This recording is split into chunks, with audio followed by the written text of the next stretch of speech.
I'm Maria Menounos, and you're tuned in to AfterBuzz TV, the ESPN of TV talk. Now, let the buzz begin. Hey everybody, welcome to the Beastie Boys documentary after show. We are here live, ready to get into it. I am your moderator, Sean McHugh, aka the old dude in the club.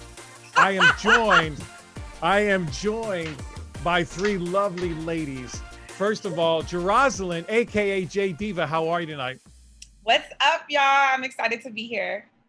Also, we have Miss Kitty, aka Kitty Kboom, in the house. What up, everybody? I'm so excited to be back. I can't wait to talk about this. And last but certainly not least, Kay, aka K Boogie.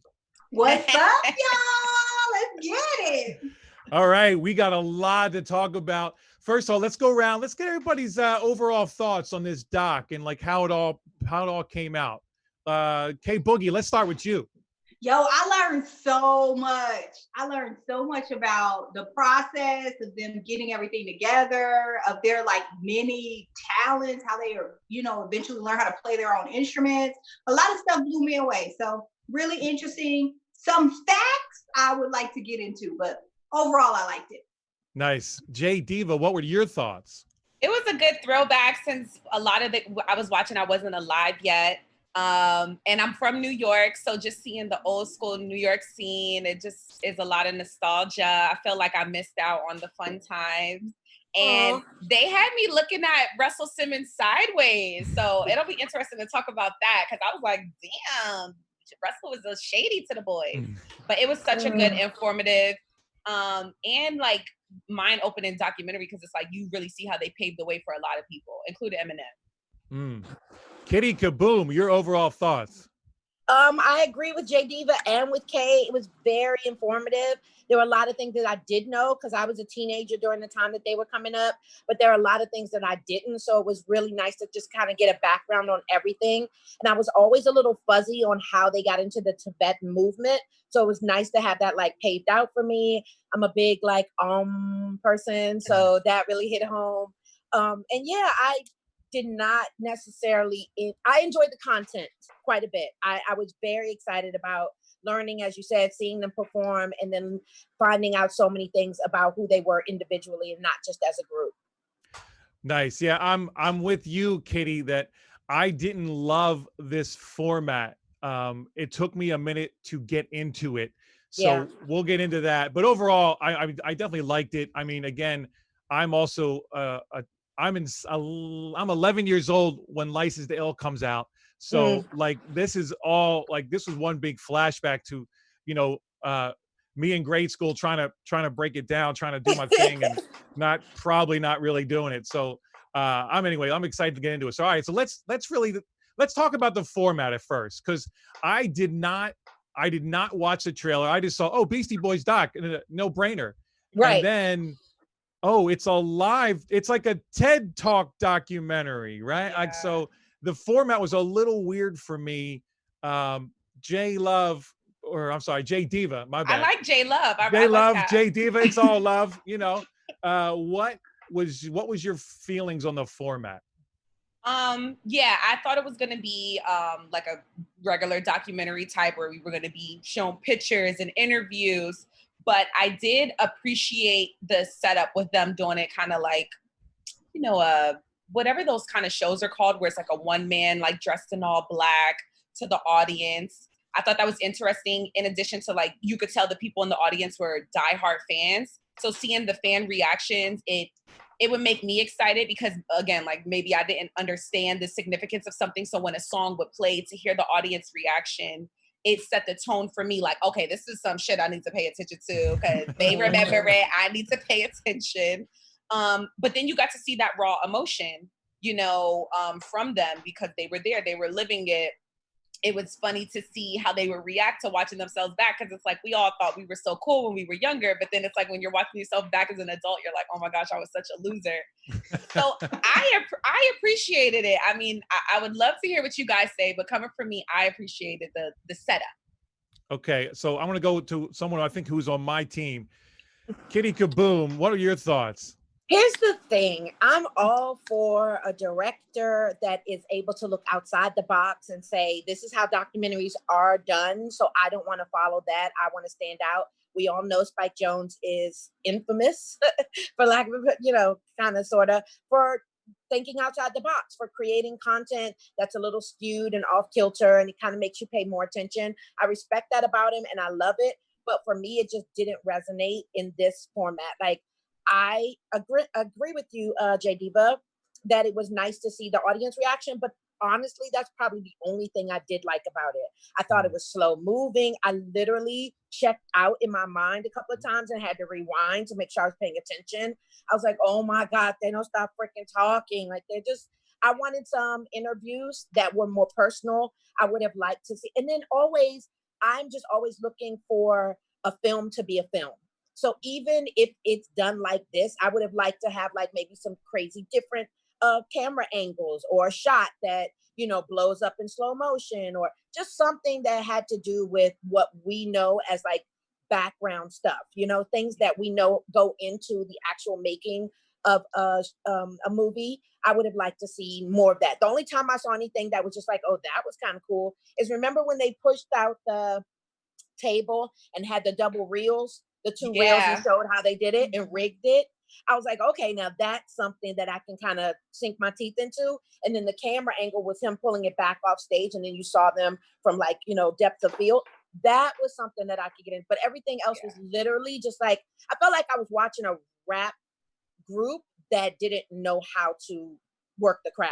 You know what I mean? Like a rapper that just walks back and forth, up and down the stage, don't know how to dance, don't know how to do any spin. Like, I need more. I'm sorry, give me something else. So it kind of had me tuning out, unfortunately, a little bit. I went back, I watched it, but I would have liked for it to be presented in such a way that had me on the edge of my seat, because they're so iconic. They're so dope. I think they deserve better. Yeah, I think if you were there live, it was a whole different experience. Like Probably. if you were in the audience, but as at home watching, it just, I don't think it translated. But okay, how did you feel? I mean, I watch a lot of TED Talks, so it felt very TED Talky to me, and I enjoyed it for that. The format didn't bother me at all. I had seen the trailer, so I knew it was going to be like that. And I've never seen a doc done that way. And actually, afterwards, it made me think of so many groups that I would love to see do that. I would love to see them react to their own material. So I feel like you had a trade-off, right? Like with a normal doc, you're going to have a bunch of talking heads that are involved in the situation, and you get their opinions. In this situation, you didn't get anybody's opinion, right? Or anybody's take on anything except for the Beastie Boys. So you had to trade. I felt like it was like a trade-off. For that, you got the other thing. So nice. Okay. Yeah, no, I would agree with that. There was a trade-off, but they took a swing, and it is what it is. So all right. So moving on. So it was very interesting for me to get the beginnings of the Beastie Boys, and I think we can all agree that MCA, Adam Yauch, is the brains behind all this, right? Like he's the one that really pushes all this and gets it going. So they obviously started as a band first, and so that was all very interesting for me. Let's see, J Diva, how what were your thoughts on some of that, especially being someone that wasn't around? Right. So growing up, I always felt like I would hear the Beastie Boys music, and I would be like, wow, they're really good at intertwining rap and rock. Like naturally, it's in their music, it's in the sound. But I always associated them as rappers. I didn't really even associate them as a band, even though I knew they played instruments. I just associated them as rappers. So to see that they actually started as a band and had a girl member, of course, I didn't know that at all. I just was like, wow, this is just really interesting. And you could really see that their punk rock start in the early 80s in New York with the looks that they had and the people they were hanging out with. It was really cool to watch and like compare in comparison to like the Motley Crue movie, because it's like going on around the same time, but at the same time, it's on two separate sides. Like they're in LA, and then you're watching the Beastie Boys in New York in the early 80s, that scene, that time. Again, like I feel like I missed out. But it was cool to see how they came together, and even with, changes that they made in the group early on with some of the members, and how it solidified just the group that was going to create this legacy to shape hip hop. Yo, and it's funny. I like at one point he says we were Monty Python as much as Black Flag. Yeah, right. So like, so there's always what's great about the Beasties that there's always this sense of humor, right? This like oddity about them. Kitty Kboom, what were your thoughts on this, on the early years here and how that all came out? Just to kind of piggyback on what you just said, I really did respect that a lot about them too. If I felt like they never took themselves too seriously, or that was the image that I feel like they portrayed, like everything was just like a game, a joke. You know, we're making music, then we're getting high, then we're eating, and we're having a good time, and then we're coming back and doing it all over again. You know, rinse, repeat. But I did learn that through this, there were some heavy times where they took themselves very seriously and they wanted to project an image that was solid, and we're a group and we're not just, you know, one hit wonder. We're here to stay. We have some really great things to add and to contribute to music in general, but specifically to hip hop. So yeah, that whole CBCG, right, is the name of that club back in the day. Remember, Sean? CBGB, CBCG, right? I think is CBGBs. Yeah, CBGBs. That's it.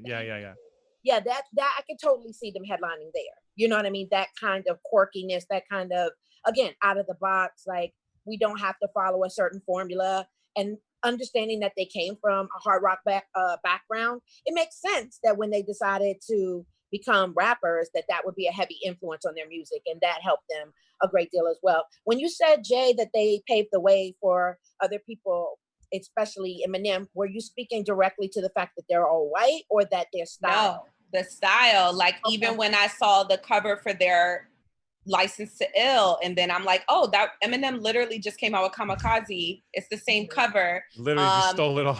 Stole it, like literally stole the whole thing, and then just the sound. I'm like, this is like what begot Blink 182 and Sum 41 and Limp Bizkit, the intertwining of the punk rock. And then even now with rappers now, you got the little Uzi Verts, you got even like the Migos, where it's like a melodic punk rock sound to the hip hop. And I've always noticed that just growing up, like I was saying with like Limp Bizkit, like they were rapping, but they're rockers. And so when you bring it back, it's like, oh, who was the originators? I would say that is Beastie Boys. Okay, Jay, with the knowledge of the rap groups and the covers and such. I love it. I know a little thing or two. Right, I'm over here taking notes like, wait, let me get my rap game up. Thought I knew some stuff. All right, Kay. So at one point they say that Sucker MCs changes everything for them. That's really when they want to be, that's like, we want to be rappers, right? Yeah. So, and then they get introduced to Rick Rubin, who becomes their cool older brother, right? So talk a little bit about that, because you had touched on it earlier.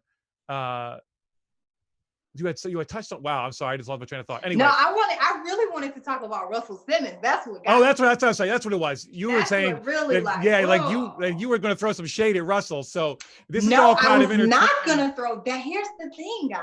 I was not going to throw shade at Russell Simmons, because I felt like he was unduly shaded. I felt like, listen, Russell came to you guys. He told you, I'm going to make y'all bigger than Captain Crunch. Y'all going to be rapping rock stars. Y'all going to be the biggest things out here. Y'all going to make so much money. Like, he told y'all that he told you were going to do all these things when you were just kids and you were kind of like, I guess we can do it. Like, he put you up on game. He gave you the game.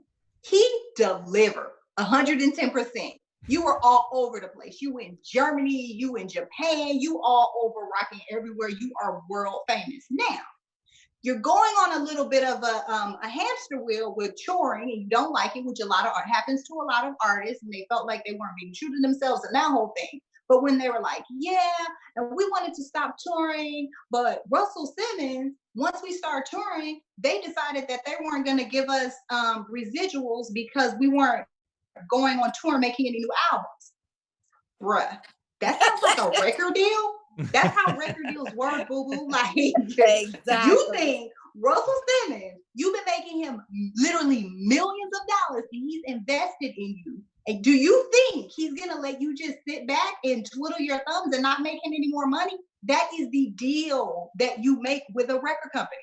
So I felt like they really weren't taking responsibility with that. I was like, I don't think that's fair. Now, was it probably messed up that Russell was like, y'all don't want to work? I'm gonna not give y'all residuals on publishing or whatever. Like, sure, but what options does he have as your manager and as a guy that's like procured this record deal with you? You know what I'm saying? So I thought that was really interesting, kind of irresponsible of them.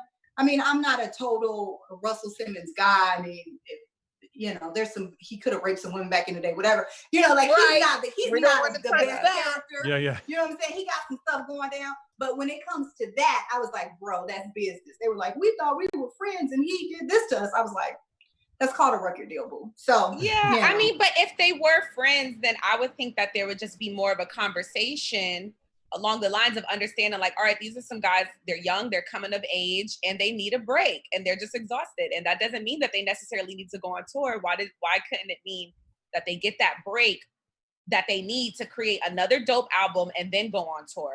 I don't think we heard that from them, so maybe that just didn't happen. Maybe the fact that they didn't want to go on tour, it just turned off Russell, and that relationship that they thought they had with him, it just ended, which, we know it happens in the industry, and it can leave you feeling bitter. And I sense some bitterness on their end. Yeah, I sense still some bitterness on their end. And especially because they were like, at that point, they even admitted they didn't know what they wanted to do. They were all kind of twiddling their thumbs. One went to, Hollywood. The other one was doing this. This one was doing drugs. You know what I mean? Like, they really didn't know what they were going to do. And they kind of ended up getting into that same situation with Capitol Records. The next, you see them like repeating behaviors, but then like not realizing what they were doing. There was some lack of self-awareness there as well. So, but they're still making good music. When they made music, it was good. So, but I was gonna say, I also think that we can easily forget that these are kids.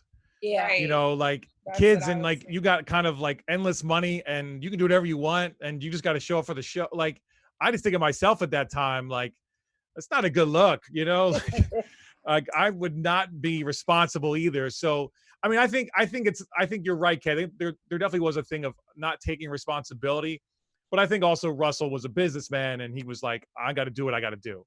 I'm creating Def Jam. I'm, groundbreaking. I gave these 3 white kids a shot, and look, it blew up. So, you're welcome. Yeah, exactly. Had it not been for him walking them through the steps, who would have done it? And then that person might not have even been their friend to lend them to advice or to tell them, listen, this is how the actual business works in order to follow A, B, and C. You're right. They were young. I mean, I have a young adult son, let's be clear. And of course, he still makes really bad decisions, but not to this degree. My point is that I can see how they were not clear on what the next steps needed to be taken in order for them to prosper. But at the same time, if there's some kind of camaraderie there, it would have been nice for their legacy to included a conversation that was like, yeah, we sat down, we had a come to Jesus meeting, we broke bread, we talked, and we decided based on what he shared with us that this was the route we wanted to take. And I don't think they got that. But at the same time, who has time for, not every manager is able to babysit, Yeah, and then especially when you're running a label too. Exactly. Right. Yeah. I kind of got some other shit to do over here, and I'm paying y'all Google up the money. So get it together. Okay. But years later, it seemed like they were still salty. So that's what got me. That's an interesting point. All right. So License to Ill drops 1986. Fight for Your Right to Party, probably the anthem of 6th grade for me. I love this song. It just brings back so many memories. This is one of those songs, like, if you put it on at any wedding, at any club, everybody is in and singing it and knows all the words. So, and now they're opening for Run DMC, right? Like, this is the biggest rap group at the time, still one of my top 10, easy. So they go out, and then they're realizing on tour that, especially with Fight for Right to Party, they're making fun of the frat guys, and then they start becoming those same frat guys partying, right? And they're on tour, and they're realizing that we don't even like our own songs anymore, because it's just like this crazy insanity. So let's see, talk a little bit about that, J Diva. It's just you coming of age, right? Like, you're not even, when you turn 18, you're not even who you were when you were 16. You're changing every single day rapidly. Your brain is developing. Your personality is changing. You don't want to even hang out with the same people. You're not even interested in the same girls or guys So I could understand that, but that's where I would say, like, you know, to bring it back to that Russell Simmons conversation, was there some mentorship going on for these young boys as they're coming of age? And, you know, as an artist, it's like, look, these are the songs people want to hear, regardless if you like it or not. How can we make them brand new for you when you're performing them, so where you're not getting so tired of them? And, you know, what do we want to do with your next album? So that when you're touring, you can still intertwine the songs that people want to hear in a way that you like it. You know, we've seen other artists do it, remix it, because it was just really disappointing to see them speaking so low of the songs that we all love. Like, these are the most iconic songs that everyone loves, and you guys are saying that you hate them and you started to hate performing them. And it was just really unfortunate, because you saw what happened with their next album. It was just like dead crickets, like they said. So it's unfortunate, but I just really feel like there must have been something missing in regards to the management mentorship role that could have guided them at that time, because they were so young and all they were doing was really being rebellious teenagers. Somebody could have just reared them in, like, yo, this is the moneymaker right here, but we can still fit in your passions and what you want to do and also satisfy your fans. I feel like Rick Rubin could have played that role. I don't know. They didn't mention that he was, but because he came into their sphere so early on, and he was their big brother, as they said, I think that probably would have been a role that would have been good for him to kind of adapt. But he was kind of new to the biz as well, even though he was a few years older than them, and he knew his way. He was very clear about what he wanted to do and didn't want to do. He couldn't have been older than like 22, 23 himself. So to expect that somebody, you know, would come in, it makes sense. And today's, I'd like to think that in today's music genre, or that doesn't make any sense, the music business, thank you, Kitty, that there's somebody that's going to be there. Much as we would like to think that when you get drafted into the NBA at 16, somebody other than your mama is going to be like, check this out, this is what it's about to occur, these are the steps you want to take. It would have been nice had that happened, but it seemed like they're always kind of all over the place though, right? Like they didn't ever, even in their adult life, they were just like, yeah, I don't know. I think I'll just do this. It's just kind of who they were. Right. Well, they're definitely like, I think there's a thing of like, especially that first album, like they don't even know what their voice is yet, right? Right. Like they're still figuring that out. And then when they find, okay, so like, you know, the tour's over, they almost have like a pseudo breakup, right? And then, and then discovers the Dust Brothers, right? And they just get back together and they realize we need to figure out us. We need to do what we want to do. So they go get a deal with Capitol Records. And it's so funny because if you think about like today, like, oh, let's go get a deal with Capitol Records. Right. Like, that is never going to happen. Like, those days are way gone. Right. But you know, they do it. They get in the studio. They take a year. They fine tune themselves, their instruments and their voice. So Kay, talk about this thing of like, literally their second album that they're really excited about opens to crickets. Yeah, I felt really bad for them because here's the thing. At that time, like the songs that were trending were Fight the Power by Public Enemy, Me, Myself, and I by De La Soul, LL Cool J, I'm the Type of Guy. This is very different music. Like hip hop had really changed in just a few years. So looking back on it, I'm like, I mean, now I like those songs. I love Shadrach. I love Shake Your Rump. I like, you know what I mean? There are a bunch of songs in there that I love Hey Ladies. But back then, I'm not sure I did, right? Like listening to it now, you're like, oh, they got some bops on there. But hip hop wasn't the same place that it was when they had started. So, yeah, that was, I mean, I felt sad for them in a way, but then in a way, when they were talking about, we spent all our money, we rented this giant house, we was dressed up in this lady's clothes, once again, wilding, you know, they like 22, you know, we were doing all this stuff, and then we spent all Capitol Records money, and then we didn't make any of the money back, but they still had to pay us because we had a contract. I'm like, oh, look, a contract working in handy for you. Good for you. But they're like, you know, so then we had to make another album. So we were just like, okay, let's make another album. So I was just like, wow, the stakes feel like I feel like the stakes are kind of low for them. You know what I mean? Even though they fail because of money and success and deals, they're able to fail. Right. But it was interesting to conceptualize it and realize, oh, hip hop had changed in certain things, like the climate was different. And although we appreciate Paul's Boutique now, I didn't. I don't know about if you guys appreciated it then. I didn't appreciate it then. Yeah, definitely not as much as License to Ill for me. All right, so now we get to a kind of a point that, you know, real life hits, like for real, because their buddy Dave Skilken dies of an overdose. Right. So then this is like, this is real life, and this is like all your party stuff is fun, but you know, and now you lost a good friend of yours, and you could tell they really took that hard. Kitty, please talk about that a little bit. Well, I think it was really dope that they were able to reflect on that in such a way that they paid homage almost to him. And I think it's even better that at the time of that happening, they had perceptions about how people would perceive them, how they perceive themselves, each other. It was a whole, again, being young, just trying to find your own identity.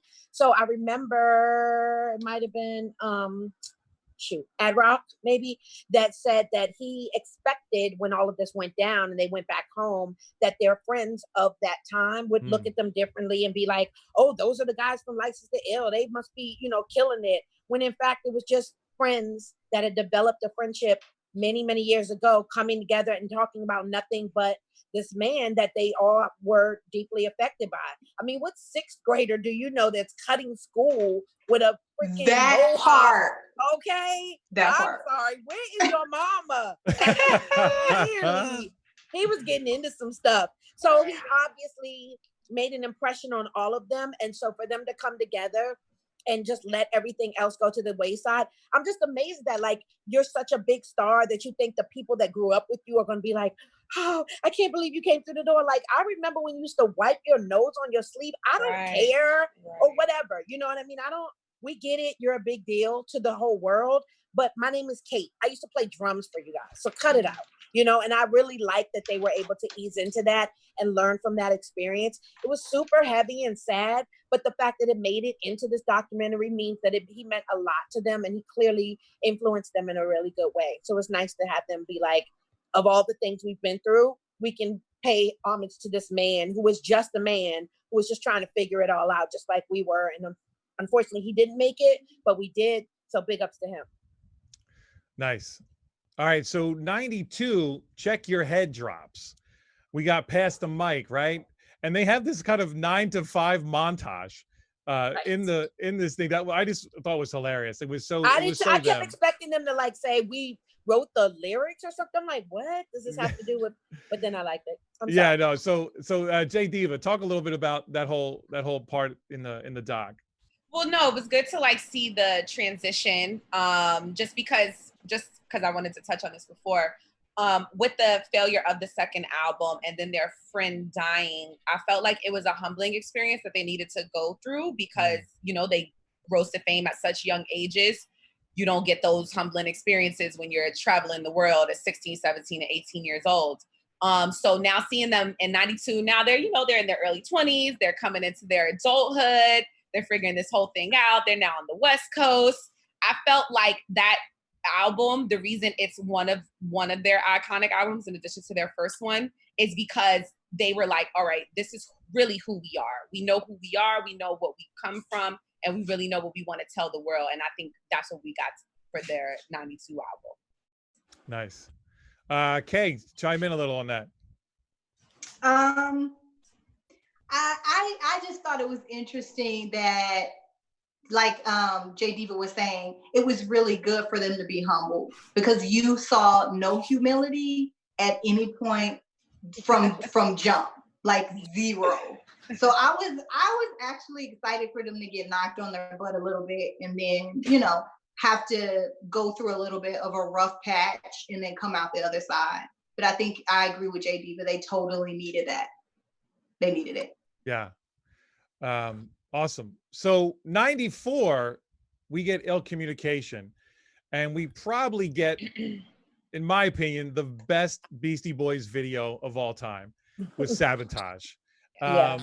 So, I mean, I remember the thing about the Beastie Boys music is as soon as any of their songs start, you immediately know it's a Beastie Boys song, right? Like they have done such an amazing job of these iconic sounds. And it's funny because it's not like a drum. It's just like some random sound that just kind of fires you up and you instantly know that you are in a Beastie Boys world. Lots of bass. Yeah. But I mean, obviously, you know, because MCA, but wow,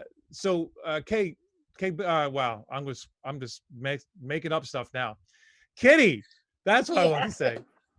Kitty, so talk about that. Talk about Sabotage. I really did like the video, and you're absolutely right. It's iconic. I think that's the one video, well, maybe not one, but definitely in the top 3 of what people remember when they associate Beastie Boys with rap in general. I think it was a bit groundbreaking. This isn't something that I think it just always goes back to, and I don't mean to sound super redundant, but they have always been outside the box. I feel like I need a better term, but they just did not go with the status quo. Whatever hit them was their thing. And you know what I really like about that? They never mention it like that. They never say like, yeah, you know, the record label was pushing back and saying we had to follow this formula because that's what's worked in the past. And we were like, no, we're going to do it our way because we're the Beastie Boys and we make hits. And it wasn't any of that. It was just like, yeah, you know, we got together, we smoked some weed, came up with this concept. We hired somebody and boom, there we go. You know, I really like that almost, it's almost like they don't even get that it was a big deal, right? So the fact that they weren't humble is not cool, but the fact that they were unaware in this specific instance, or at least it appears that they were, is pretty cool because then it's like, dude, you killed it. And they're like, we kind of did, didn't we? You know, I like the video a lot, and I like that time in their lives where they were able to do whatever and not have to be questioned because it just hadn't been done before. You know, it's like, how do you take issue with something that you've never even seen? Yes, no, like that. They're very good at just like creating a new normal or just reinventing themselves. And I like what you said, Katie, about like, you know, when you think about hip hop in general, it's about like looking fresh and being dope, right? And these guys don't give 3 shits in a bag about like how they look. Like they're just like, they didn't know any better. They didn't even know. They literally were all dressed in like some kung fu black and white, following behind Rubin. Then the next thing you know, they got on do-rags. Boy, bye with the do-rags. That do-rag. On stage, now you're Run DMC. You have no idea. They were very much into, I guess this is the way to go, so we'll go this way. Or I don't get any of this, so I'm just going to do me.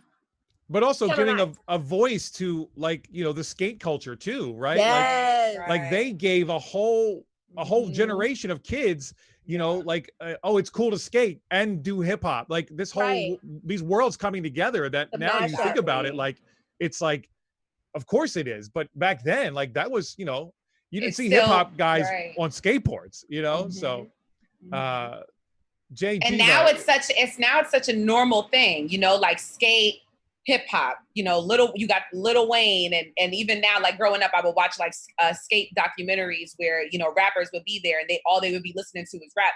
But at the time, you got to think about a kid coming up in the early 90s, like they don't know that this is okay. So with something like Sabotage and the Beastie Boys, it's like that stamp of them, like, yeah, this is my culture. This is the skate life. So yeah, hats off to them for that. Yeah, they kind of set it up for Kid Cudi. Skate Push. Oh yeah. Yeah, right. Yeah.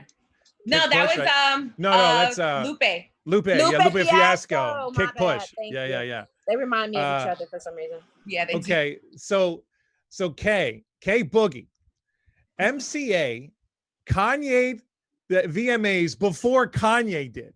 And I had forgotten about this. So talk about that moment at the VMA Awards. REM gets Best Video over Sabotage. And here he comes.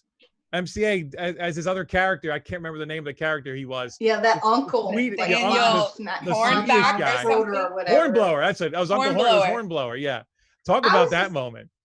Listen, when I tell you, I remember that moment. Me too. Yes, because I was like, what is happening right now? Now, as a kid growing up, being a Beasties fan in 1994, Beasties was not on my radar because they were not a part of what was mainstream Black hip hop culture, right? They had kind of fused and turned into some other stuff. So I was like, Beastie Boys, they're not, what is they doing? Like, they're wilding. So I thought that was funny, but I thought it was interesting that they were like, yeah, you know, we played, they showed a clip of them playing their set for Sabotage, you know, screaming into their mics, they all had their yellow jumpsuits on. And he was like, at the end of the day, I want to win. And we won that award show.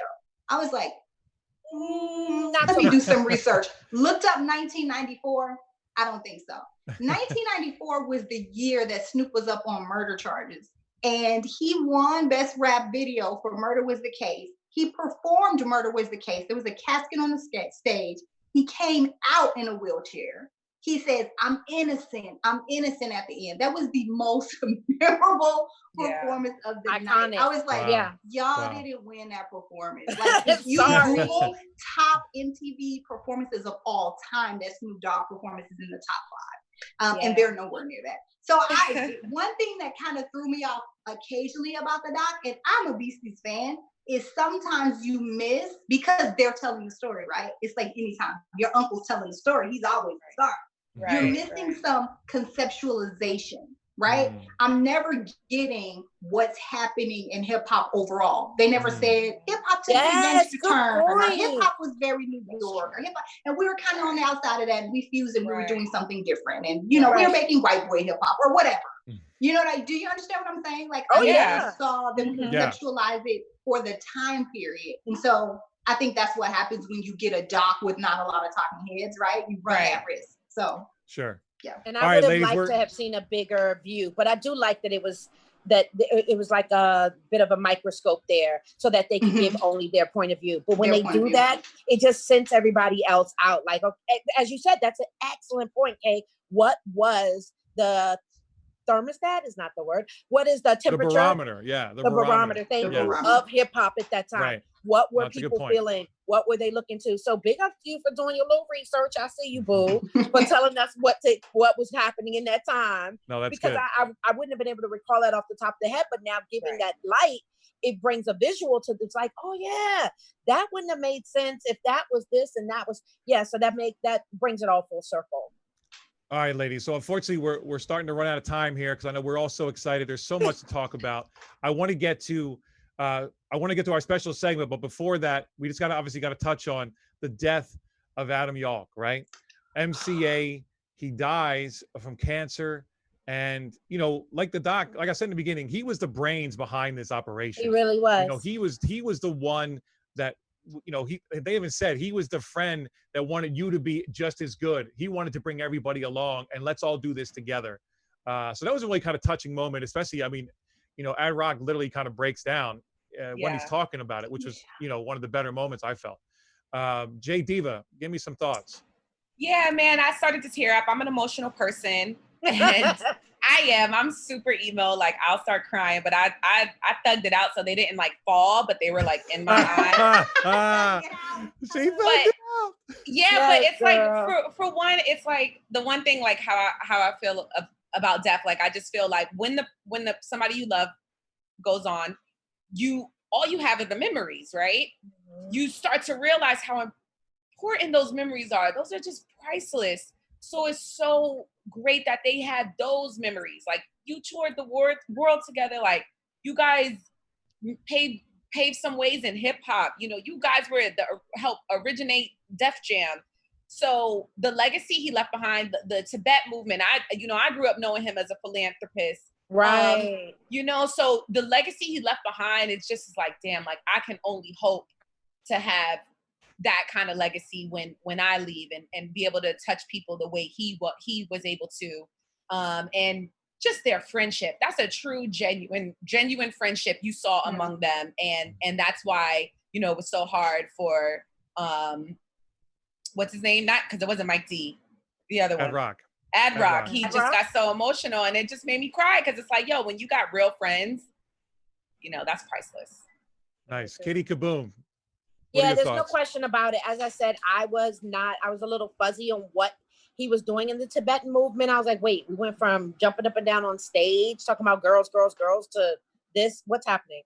So I don't think at that time in my life, I wasn't too interested in doing the research. So it's now a dope opportunity to see how he made that transition and decided that this was something he wanted to spearhead and be a part of.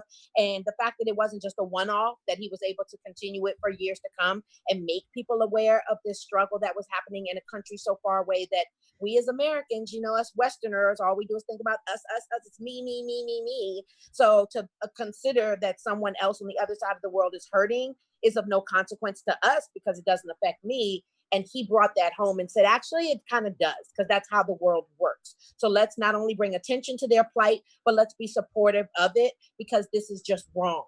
And I believe that we as human beings should stand up for what's right. So that meant a great, great deal to me.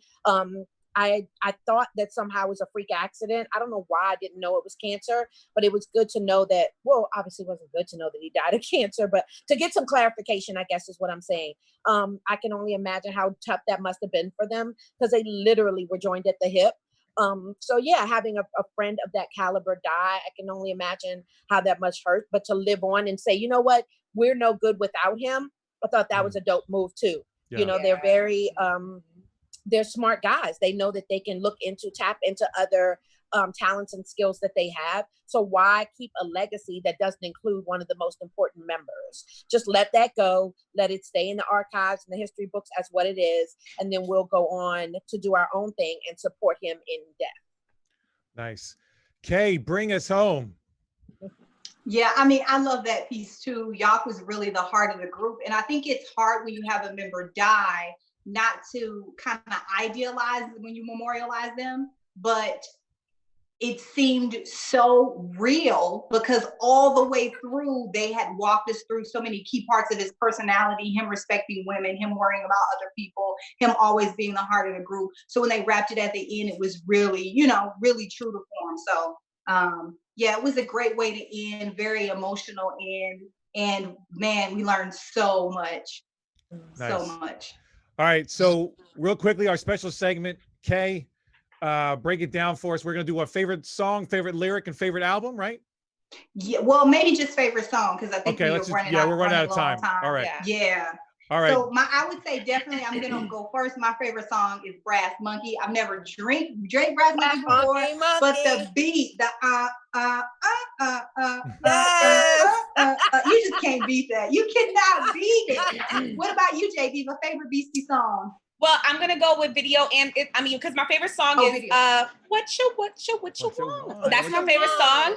But my favorite video is Intergalactic, and I was so happy that they played it at the end because it was like, yo, you see that video? It's so dope. They was like, moving, like it was so lit. What about you, Kitty? Favorite song? I definitely, okay, let me tell you now, dissecting the lyrics, I probably wouldn't choose the song, but at the time, I thought it was an anthem to us. So it was all about girls. Same. I was like, yes, we run the world. We run the world. Clearly, I wasn't listening to nobody. Go make up my bed. Go cook me some food. That's what girls do. Like, I probably, even as a child, I was a feminist, so I know I wouldn't have been down with that. So I wasn't listening to the lyrics, clearly. All I heard was them screaming girls, and I was one, so I loved it. What about you, Sean? I'm going to have to go. I kind of gave it away at the beginning. Fight for Your Right to Party. It was my childhood anthem. You know I still can sing that song spot on anytime. Nice. Your mom threw away your best porno mag. I mean, come on. So good. So good. So good. Lyric. Good. All right. Well, that unfortunately is our time. Thank you so much for joining us. Be sure to like, subscribe, interact, guys. We love when you interact. You know, tell us what you think. What were your favorite parts? You know, do we get anything wrong? Just let us know in the comments. Where can we find everybody? J Diva, where can we find you? At Jeroslyn Diva, Jeroslyn Diva. Nice. Kitty, boom. On IG, I am Kitty Kboom, Kittie Kaboom. And on, Twitter, I'm Kitty Meow. So find me. K Boogie, where can we find you? Oh, you can find me on Twitter and Instagram at HostK, HostKay. And I'm your boy, Sean Star 75 on the gram and Gorilla Suit Sean on Twitter. This has been an amazing evening. Thank you, ladies. Thank you for letting me be the one gentleman in the mix. It's been great. Great. It's been great. Everybody, this is a great doc. Sean. Go check it out. and we'll see you next time. Bye, guys. Our founder, Keven Undergaro, and me, Maria Menounos, would like to thank you for tuning in to AfterBuzz TV. Remember, we're not just the first, we're the biggest in the world, and we're the only destination for all your favorite TV shows. Whatever you crave, we've got it. So go to AfterBuzzTV.com and check out our lineup. Buzz you later. The views expressed herein are those of the hosts only and do not necessarily reflect the views of AfterBuzz TV or its owners or principals.